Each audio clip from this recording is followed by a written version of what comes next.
Welcome back to Lee Too Deep channel. Too deep? Where did she go? Why is the police going all out with Jane to search for her? Is there anything surprising here? Is it true that she has been helping drug criminals who are trying to escape? Or is there another truth? Let's follow this story today. The rain hadn't stopped. It poured down over the desolate countryside, soaking through worn-out roofs and muddy paths. In that endless rain, a young woman pressed forward through the storm, her clothes drenched, her feet heavy, but her eyes burning with quiet resolve. That woman was Deep, thought to be long gone after a major crime operation was taken down. Everyone believed she had vanished forever. Everyone, except one man, James. Far away in the city, James was at his ailing mother's bedside when the call came in. A police officer reported that a girl matching Deep's description had been seen, disoriented and alone, walking through a distant town nearly 150 kilometers away. His heart skipped a beat. For the first time in months, hope broke through the fog of uncertainty. His mother took his hand.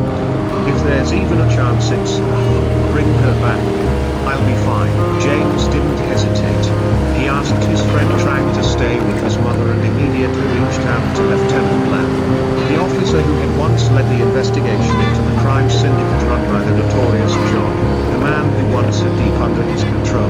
A crisis meeting was called that very afternoon. The room was tense, filled with senior officers and investigators. When the projector flickered on, Deep's photo appeared. Her face, once lost to silence, was now at the center of a high-priority search operation. Lam turned to the group. John may be behind bars, but many of his men are still out there. If they find her before we do, she won't survive. Every available unit was assigned. One team would sweep the town where she was last seen. Another would track shelters in abandoned buildings. And a third, led by James himself, would trace her most likely path based on her past behavior and knowledge of the area. With nothing more than a crumpled photo and the memory of her voice, James knocked on doors, asked strangers in markets and bus stops, crossed bridges, and trekked through muddy fields. Each time, the answer was the same: haven't seen anyone like her. The rain blurred the ink on missing posters. James hadn't slept in 2 days, surviving on stale coffee and sheer willpower. He was beginning to unravel when he remembered something Deep had once asked him. Long ago. Almost in passing. How far is it from here to there? About 150 kilometers. He had said. Suddenly it clicked. That's where she was going. Home. Following that hunch, James and Trang set out for a remote farming village nestled near a river. An old farmer recalled seeing a girl matching the photo. She had come by days ago asking for water. Barefoot and clearly exhausted. James felt it in his bones. She was close. Meanwhile, Deep was hiding in an abandoned shack at the edge of the village. She was cold, injured, and nearly starving. What she didn't know was that one of John's men had tracked her down. He had been waiting, watching her every move, and tonight, he was ready to strike. He didn't want to talk. He wanted to silence her. As he crept forward, ready to drag her out into the dark, a blinding light cut through the rain. Sirens wailed in the distance. Police had surrounded the area. Gunshots rang out.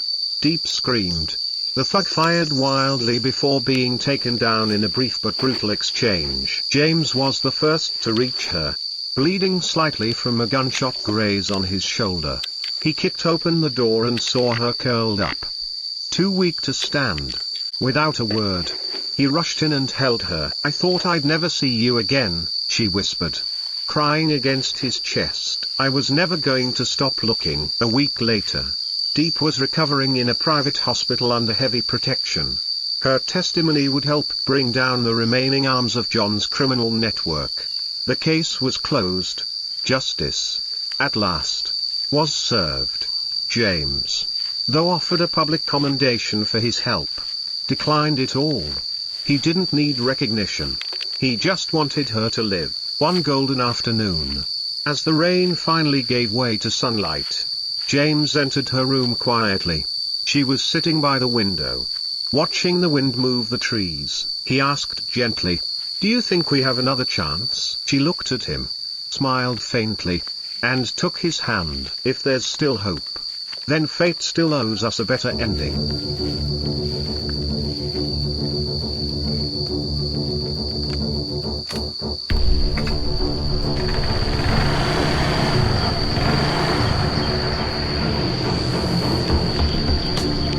Đã tan thành nàng tìm kiếm thì rất có thể là cô đấy là nạn nhân của sự cố vừa rồi, nên là chúng ta phải triển khai lực lượng thật sự là nhanh chóng để tìm kiếm cô này.